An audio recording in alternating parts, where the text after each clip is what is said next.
सूर्यदेव और सांब की कथा प्राचीन समय की बात है। द्वारका नगरी में भगवान श्री कृष्ण के पुत्र सांब रहते थे।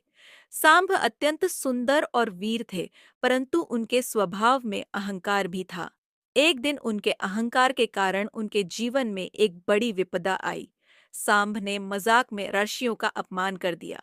इससे क्रोधित होकर ऋषियों ने सांब को श्राप दिया कि वे कुष्ठ रोग से पीड़ित हो जाएंगे। कुछ ही दिनों में श्राप सत्य हुआ और सांब का शरीर कुष्ठ रोग से ग्रस्त हो गया।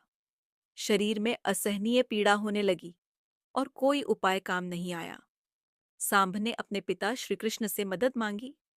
श्री कृष्ण ने उन्हें सलाह दी कि वे सूर्यदेव की आराधना करें, क्योंकि सूर्यदेव रोगों का नाश करने वाले और स्वास्थ्य प्रदान करने वाले देवता हैं। सांब ने गंगा नदी के तट पर जाकर कठोर तपस्या आरंभ की। वे प्रतिदिन सुबह स्नान कर सूर्यदेव को अर्घ्य देते और पूरी श्रद्धा से उनकी स्तुति करते।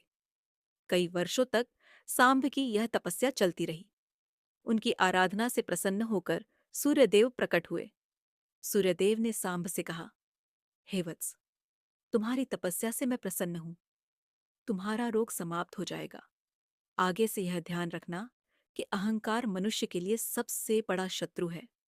सूर्यदेव के आशीर्वाद से सांब का कुष्ठ रोग पूरी तरह ठीक हो गया।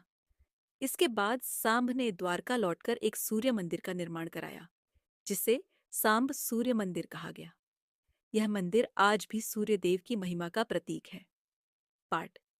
ये कथा सिखाती है कि हमें कभी भी ऋषियों, गुरुओं या किसी अन्य व्यक्ति का अपमान नहीं करना चाहिए।